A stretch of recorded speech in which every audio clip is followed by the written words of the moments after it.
Assalamualaikum warahmatullahi wabarakatuh. Halo teman-teman, kembali lagi pada kesempatan kali ini kita akan mencoba membuat suatu aplikasi presensi teman-teman.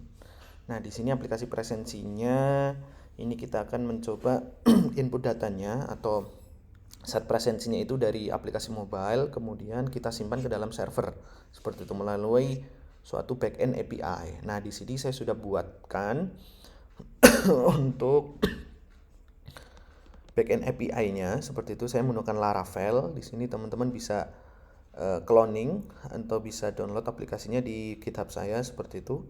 Nah, di sini saya menggunakan Laravel dan di sini nanti ada semacam web adminnya seperti itu untuk melihat data yang sudah masuk, dan juga ada API-nya untuk komunikasi dengan si kliennya atau si aplikasi Flutter ini. Jadi nanti ketika login itu user menggunakan email dan password seperti itu, kemudian akan respon dari server itu akan berupa token seperti itu. Contohnya seperti ini, saya sudah buatkan di dalam Postman-nya seperti itu. Contohnya seperti ini. Jadi ini adalah saya juga sudah hosting seperti itu. Saya sudah hosting aplikasi yang Laravel ini ke dalam satu hosting saya. Nanti teman-teman di tutorial ini akan langsung menggunakan API dari hosting saya. Jadi nanti akan mempermudah teman-teman. Tapi teman-teman yang perlu setup sendiri, misalnya mau setup sendiri di servernya atau di lokal komputernya, bisa langsung cloning di sini. Nanti juga akan saya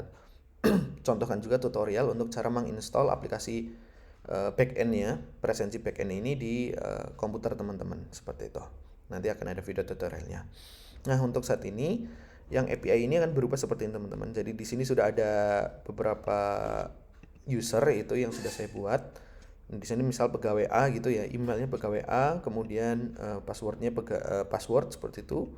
Kemudian ketika login dia akan mendapatkan token seperti itu. Nah, token ini akan disimpan di aplikasi mobile.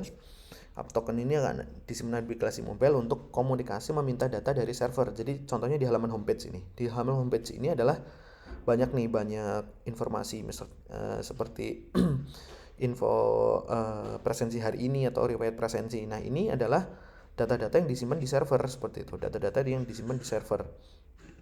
Gimana nanti aplikasi mobile itu meminta data dari server nanti sesuai dengan loginnya. Jadi misalnya pegawai A, nanti akan data-data muncul di sini hanya pegawai A-nya untuk presensi pegawai A, dan misalnya pegawai B seperti itu juga. Nanti akan kita bahas juga di tutorialnya. Nah, di sini contohnya seperti ini. Di get presensi ini. Nah, ini kan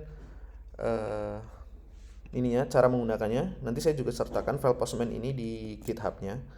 Kemudian kita token. Kemudian yang get presensi itu untuk meminta data yang di sini teman-teman. Yang di halaman homepage ini. Kita coba kita masukkan ke authorization, kita pilih bearer token. Nah, token yang tadi ini kita masukkan ke ini authorization bearer token, kemudian kita paste di sini.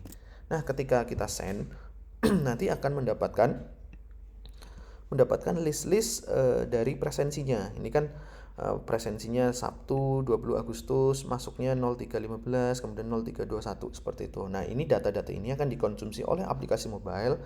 Nah, nanti akan kita tampilkan seperti ini. Oke. Kemudian nanti ada simpan presensi. Simpan presensi juga untuk melakukan presensi di setiap user. Langsung saja kita langsung masuk ke contohnya. Ini aplikasinya, aplikasi Flutter-nya. Kita build aplikasi Flutter-nya nih. Kita cobain. Ini sudah langsung connect ke backend yang ada di hosting ini. Kita coba misalnya tadi pegawai A ya, pegawai A @gmail.com.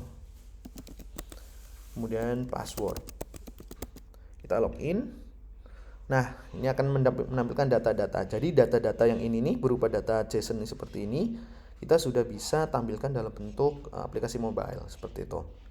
Nah, teman-teman ketika misal kebetulan di aplikasi mobile ini yang sesi kali ini belum ada register. Jadi nanti kalau teman-teman maikin register yang baru, itu registernya di website ya. Jadi nanti di sini bisa logout dulu, kemudian ada di menu register. Register silahkan masukkan nama, email, password, dan lain-lain seperti itu. Nanti ketika sudah register, user itu sudah bisa login di API ini atau login di aplikasinya. Nah, contohnya demonya kali ini. Misal nih, saya mau presensi pulang. Jadi nanti ketika data yang pertama masuk di hari itu, misal nih hari sekarang kan 23 Agustus nih. Jam 4 pagi seperti itu. Nah, nanti ketika data pertama kali masuk di hari itu, maka dia akan terhitung sebagai masuk seperti itu. Nah, kemudian kalau misal kita di sini ngeklik, di sini juga nanti akan ada lokasi teman-teman. Lokasi dan ada menampilkan peta. Peta di mana lokasi teman-teman berada. Itu nanti datanya itu yang akan masuk di sini. Kita coba masuk ke sini, pegawai A, kemudian password. Nah, ini data latitude longitude-nya. Kita akan simpan juga di server. Nah, contohnya gini nih. Ketika simpan presensi, kita klik simpan presensi, maka dia akan mengupdate ke jam pulangnya sesuai dengan jam sekarang. Jadi nanti yang insert pertama kali ke database dianggap sebagai jam masuk, dan kemudian ketika ada kita nginsert lagi, kita presensi lagi, itu sebagai mengupdate untuk jam pulang seperti itu. Contoh lagi nih, ntar kita tunggu sampai 0408 ya. Misalnya kita di sini sudah 0408, maka ketika kita presensi itu juga akan dianggapnya sebagai 0408 seperti itu. Nah, ini nanti riwayat presensi itu adalah hari-hari yang kemarin-kemarin. Nah, kalau yang di sini adalah hari ini seperti itu. Nah, jadi di sini aplikasinya sudah bisa komunikasi dua arah. Nanti teman-teman silahkan cloning untuk aplikasi backend-nya dan bisa custom sendiri sesuai dengan kebutuhan teman-teman. Oke, untuk intronya cukup sekian, kita lanjut ke tutorialnya.